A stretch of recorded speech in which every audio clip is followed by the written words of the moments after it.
Hi all, welcome back to my channel. അപ്പോൾ നമ്മൾ class 12ൻ്റെ integrals എന്ന് പറയുന്ന ചാപ്റ്ററാണ് ഇപ്പോൾ പഠിച്ചുകൊണ്ടിരിക്കുന്നത്. അപ്പോൾ നമ്മൾ ഓരോ ടൈപ്പ് ഓഫ് ഇൻ്റഗ്രേഷൻ ഇപ്പോൾ പഠിക്കുന്നത്. നമ്മൾ ഓരോ ഫോർമാറ്റ്, ഓരോ ഫോർമാറ്റിൽ വരുന്നത് എങ്ങനെയാണ് ചെയ്യുന്നത് എന്നൊക്കെയുള്ളതാണ് നമ്മളിപ്പോൾ നോക്കിക്കൊണ്ടിരിക്കുന്നത്.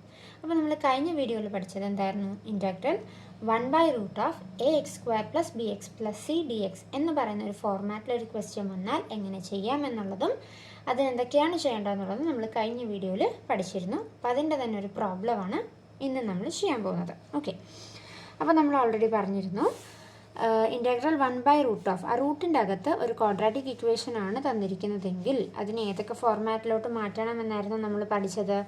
x² - a², x² + a² അല്ലെങ്കിൽ a² - x². ഇതിലേതെങ്കിലും ഒരു ഫോർമാറ്റിലോട്ട് നമ്മളതിനെ മാറ്റണം. എന്നിട്ട് വേണം നമ്മൾ റിസൾട്ട് അപ്ലൈ ചെയ്യാനായിട്ടെന്നാണ് നമ്മൾ പഠിച്ചത്. ഓക്കെ, അപ്പോൾ നമുക്കത് എങ്ങനെയാണെന്ന് നോക്കാം.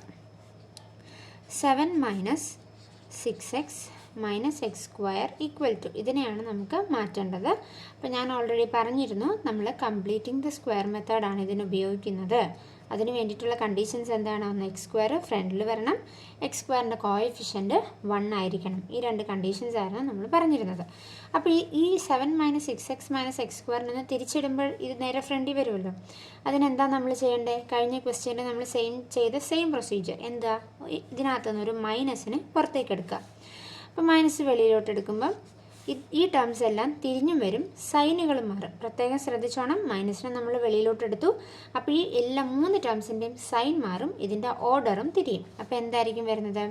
-x² എന്നുള്ളത് +x² ആകും, -6x + 6x ആകും, +7 എന്നുള്ളത് -7 ആയിട്ട് മാറും. ഓക്കെ, ഇപ്പോൾ x² ആദ്യം വന്നു, x²ൻ്റെ കോഎഫിഷ്യൻറ്റ് 1 ആണ്. ഇനി നമ്മൾ അടുത്ത സ്റ്റെപ്പ് എന്താ ചെയ്യേണ്ടത്? ഈ മൈനസിനെ അങ്ങനെ തന്നെ മെയിൻറ്റെയിൻ ചെയ്ത് പോവുക. x² + 6x അവിടം വരെ നമ്മൾ എഴുതണം. അതിനുശേഷം അടുത്ത നമ്മൾ എഴുതേണ്ടത് എന്താണെന്നായിരുന്നു പറഞ്ഞിരുന്നത്? എക്സിൻ്റെ കോഎഫിഷ്യൻറ്റിൻ്റെ പകുതിയുടെ സ്ക്വയർ. എക്സിൻ്റെ കോഎഫിഷ്യൻറ്റ് ഇവിടെ എത്രയാണ്? 6. 6ൻ്റെ പകുതി എന്ന് പറയുന്നത് 3. അപ്പോൾ 3യുടെ സ്ക്വയർ ആഡ് ചെയ്യണം, അതുപോലെ തന്നെ മൈനസും ചെയ്യണം. ഈ -7 അങ്ങനെ തന്നെ ഇടുക. ഇതിങ്ങനെ ആഡ് ചെയ്യുകയും മൈനസ് ചെയ്യുകയും ചെയ്യുന്നത് എന്തിനാ? ഈ x² + 6x - 7ൻ്റെ വാല്യൂവിന് വ്യത്യാസം വരാതിരിക്കാൻ വേണ്ടിയിട്ടാണ് ഈ 3² ആഡ് ചെയ്തത്, അതിൻ്റെ ഒപ്പം തന്നെ മൈനസും ചെയ്തത്. എന്താ? പ്ലസും മൈനസും ഒരേ ടേമുകൾ പ്ലസ്സിലും മൈനസിലും വന്നാൽ നമുക്ക് വെട്ടിക്കളയാൻ പറ്റും അല്ലേ?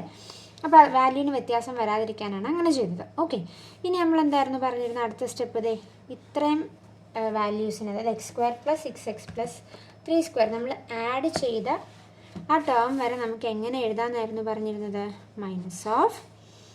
-x + 3² എന്ന് എഴുതാം. കാരണം എന്താ?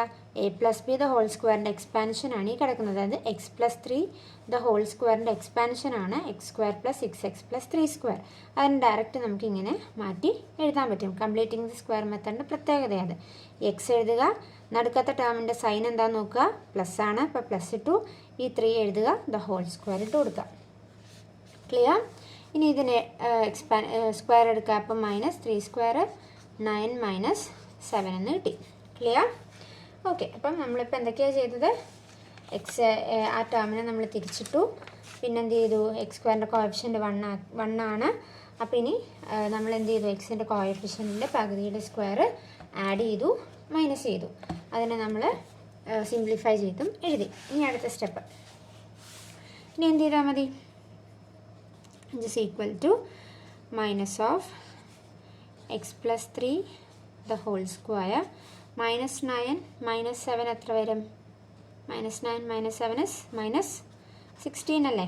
ഓക്കെ, ഇനി ഇതിനെ നമ്മൾ പറഞ്ഞു നമുക്കിത് രണ്ടും സ്ക്വയർ ടേമിൽ കിട്ടണമല്ലോ, എങ്കിലല്ലേ നമുക്ക് റിസൾട്ട് അപ്ലൈ ചെയ്യാൻ പറ്റുള്ളൂ. എന്നെങ്കിൽ x² - a², a² - x², അതിലേതെങ്കിലും ഒരു ഫോർമാറ്റിലോട്ട് നമുക്ക് ഇതിനെ മാറ്റാനായിട്ട് പറ്റണം.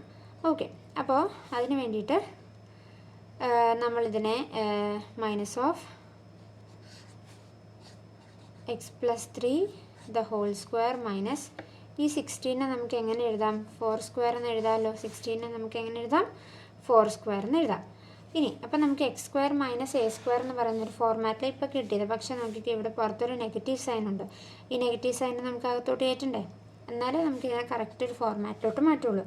നെഗറ്റീവ് സൈൻ അകത്തോട്ട് കയറുമ്പം ഈ അകത്തെ ടേമുകൾ എന്ത് പറ്റും? തിരിയും. അപ്പോൾ ആദ്യം എന്ത് വരും? 4 square minus x plus 3 the whole square എന്നായിട്ടിത് മാറും. കണ്ടോ? അപ്പോൾ നമുക്ക് എന്താ 7 minus 6x minus x square എന്ന് പറയുന്ന ടേമിനെ നമ്മൾ A square minus x square എന്ന് പറയുന്നൊരു ഫോർമാറ്റിലോട്ടാക്കി മാറ്റി. ഇതിനെ നമുക്ക് തിരിച്ച് ക്വസ്റ്റ്യനിലേക്ക് സബ്സ്റ്റിറ്റ്യൂട്ട് ചെയ്യാം. അപ്പോൾ നമ്മുടെ ക്വസ്റ്റ്യൻ എന്തായിരുന്നു?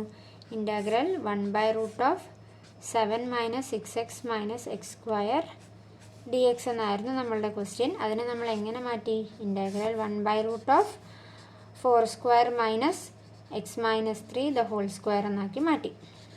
ക്ലിയർ അല്ലേ? അപ്പോൾ a square minus x square ഫോർമാറ്റിലോട്ടായി. ഇനി integral 1/√a square minus x സ്ക്വയറിൻ്റെ റിസൾട്ട് എന്താ നമ്മൾ പഠിച്ചിട്ടുള്ളത്? Sine inverse x by a അല്ലേ? അപ്പോൾ സൈൻ ഇൻവേഴ്സ് ഇവിടെ എക്സിൻ്റെ സ്ഥാനത്ത് വന്നിരിക്കുന്നത് ആരാ? എക്സ് മൈനസ് 3 ബൈ എയുടെ സ്ഥാനത്ത് വന്നിരിക്കുന്നത് 4 പ്ലസ് സി. ഇതാണ് നമ്മളുടെ ഫൈനൽ ആൻസറായിട്ട് വരുന്നത്. ക്ലിയർ അല്ലേ എല്ലാവർക്കും? അപ്പോൾ ഇതേപോലെ ക്വാഡ്രാറ്റിക് ഇക്വേഷൻ താഴെ വരുമ്പോഴത്തേക്കും അതിന് ചെയ്യേണ്ട പ്രൊസീജിയറാണിത്. അതിനെ നമ്മൾ നേരത്തെ പഠിച്ചിട്ടുള്ള 3 റിസൾട്ടുകളിൽ ഏതെങ്കിലും ഒരെണ്ണത്തിലോട്ടാക്കി മാറ്റുക. എന്നിട്ടാണ് നമ്മൾ ആ പഠിച്ച റിസൾട്ട് ഡയറക്റ്റ് അപ്ലൈ ചെയ്യുക. അത്രയേ ഉള്ളൂ നമ്മളുടെ ഈ പ്രൊസീജിയർ എന്ന് പറയുന്നത്. ഓക്കെ, പിന്നെ ചെയ്ത ക്വസ്റ്റ്യൻസ് നല്ല രീതിയിൽ എല്ലാവരും എഴുതി പഠിക്കുക. ഒരു 3 പ്രാവശ്യമൊക്കെ ഒരു ക്വസ്റ്റ്യൻ എഴുതി പഠിച്ച് നമുക്ക് നമ്മുടെ മനസ്സിലിരിക്കാവുന്നതേ ഉള്ളൂ. ഓക്കെ, അപ്പോൾ ഇന്നത്തെ പ്രോബ്ലം എല്ലാവർക്കും മനസ്സിലായെന്ന് വിശ്വസിക്കുന്നു. അപ്പോൾ നിങ്ങൾക്ക് ഈ വീഡിയോ ഇഷ്ടപ്പെട്ടെങ്കിൽ നിങ്ങളുടെ ഫ്രണ്ട്സിനൊക്കെ ഒന്ന് ഷെയർ ചെയ്യുക, എൻ്റെ വീഡിയോ ഒന്ന് ലൈക്ക് ചെയ്യുക, എൻ്റെ ചാനലൊന്ന് സബ്സ്ക്രൈബ് ചെയ്യുക. Thank you.